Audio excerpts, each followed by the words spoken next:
তো এই যিটো যুগ, এই যুগত আমি কেনেকৈ চলিব লাগিব?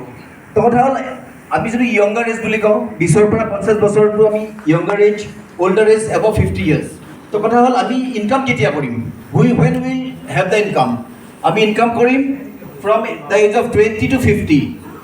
তো কথা হ'ল এই যিটো 20 বছৰৰ পৰা 50 বছৰৰ বয়স, এই বয়সত যে আমি চাকৰি এটা কৰোঁ, ইনকাম এটা হ'ব, কিন্তু যদি আমি সেই ইনকাম লৈ কিনে যদি আমি চলোঁ বুলি ভাবোঁ, তেনেহ'লে কি হ'ব? বুঢ়া কালত হয়তো আমাৰ হাতত পৰ্যাপ্ত পৰিমাণে ধন নাথাকিব, যিটো ধন আমাক লাগে। তো সেইটো কাৰণে এই যিটো 20ৰ পৰা 50 বছৰ বয়স, এই বয়সতে আমি টাৰ্গেট কৰিব লাগিব যাতে এটা এক্সট্ৰা ইনকাম আমি যাতে কৰিব পাৰোঁ। তো সেই এক্সট্ৰা ইনকামটো ক'ৰ পৰা আহিব? সেই এক্সট্ৰা ইনকামটো ক'ৰ পৰা আহিব সেইটো আপোনালোকক আজি এই এটমিৰ এই যিটো কোম্পানী প্ৰফাইল, গোটেইখিনিৰ মাজতে আপোনালোকে গম পাব যে ইনকামটো ক'ৰ পৰা আমি আহিব পাৰিব বা কেনেকৈ আহিব। ঠিক সেইদৰে অল্ড এজ 50 to 100 ইয়াৰ্ছ, এইটো সময়ত আমি একচুৱেলি কি কৰিব লাগে? আমি আমাৰ নাতি পুতিক লৈ কিনে আমি চলিব লাগে। এইটো ইনকাম কৰা সময়, যদিও আমি ইনকাম কৰোঁ, কিন্তু আমি বহি খাব লাগে। তো সেইটো কৰিবৰ কাৰণে আমাৰ হাতত বহুত ভাল প্লেটফৰ্ম এটমি আমাৰ হাতত আহি গৈছে। তো কথা হ'ল আপুনি ইনকাম চ'ৰ্চ হিচাপে বহুত আছে আজি ডেটত, বহুতে ইউটিউব কৰে, আমি ডিম্পুবোৰে আমি কি মাধ্যমেৰে ইনকাম কৰিম? আমাৰ মাধ্যমটো কি হ'ব? That is direct challenges. তো ডাইৰেক্ট চেলিংছ কি অনুষ্ঠান, কি বস্তু, আপোনালোকক আজি এই শ্লাইডৰ মাজেৰে আপোনাক মই দেখুৱাই দিম। চ' ডাইৰেক্ট চেলিংছত কি হয়? ছাপ্লায়াৰ টু কনজিউমাৰ, ডাইৰেক্ট বস্তুটো আহে যে Atomy is a supplier, we are consumer. Atomy আমাক ডাইৰেক্ট প্ৰডাক্টটো দিছে, মাজত এই যিটো হ'লচেলাৰ ৰিটেইলাৰ এইবিলাক নাই। চ' ডাইৰেক্ট আমি বস্তুটো পোৱাৰ কাৰণে আমি কম দামত পাইছোঁ, আৰু ডাইৰেক্ট বস্তুটো পোৱাৰ কাৰণে আমি কোম্পানীয়ে আমাক এটা বেনিফিট দিছে।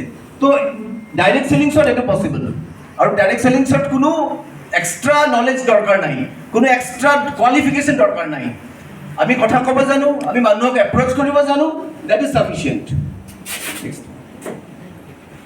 তো চাওক, ডাইৰেক্ট চেলিংছৰ যিটো ৱৰ্ল্ড চিনাৰিঅ', আজি আমাক আজি এটমিয়ে ডাইৰেক্ট চেলিংছৰ ৱৰ্ল্ড চিনাৰিঅ' দেখাই আছে। চাওক, টোটেল নম্বৰ অফ ডাইৰেক্ট চেলাৰ্ছ কিমান আছে গোটেই পৃথিৱীত?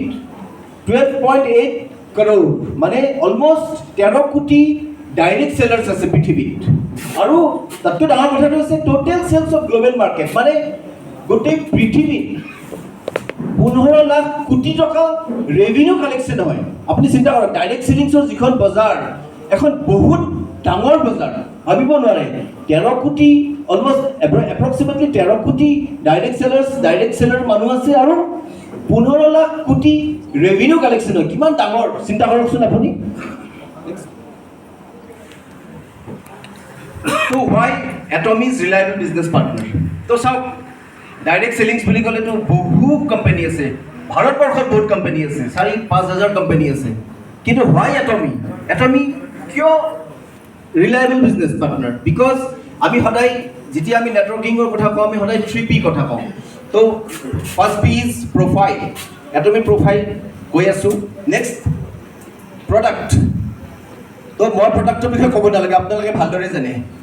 যিসকল ব্যক্তি এটমিৰ আগৰে পৰা মেম্বাৰ হয়, সকলোৱে জানে এটমিৰ প্ৰডাক্ট কেনেকুৱা, মই ক'ব লগা নাই। Atomy product is the best product in the world. তাৰপিছত আহিল আপোনাৰ প্লেন। এটমি প্লেনৰ বিষয়ে মই নকওঁ, মোৰ নেক্সট বক্তাই ক'ব। তো যিটো মই এটমি আপোনাৰ প্ৰিমিয়াৰ কোম্পানী যিটো ক'লে, Atomy is a big premier company. চব কেনেকৈ আমাৰ প্ৰগ্ৰেমবিলাক হয়, আপোনালোকে দিল্লীত গ'লে দেখিলে হয়, আমাৰ ভাৰত মণ্ডপমত যিটো প্ৰগ্ৰেম হৈছিল, তেনেকুৱা প্ৰগ্ৰেম হৈছিল।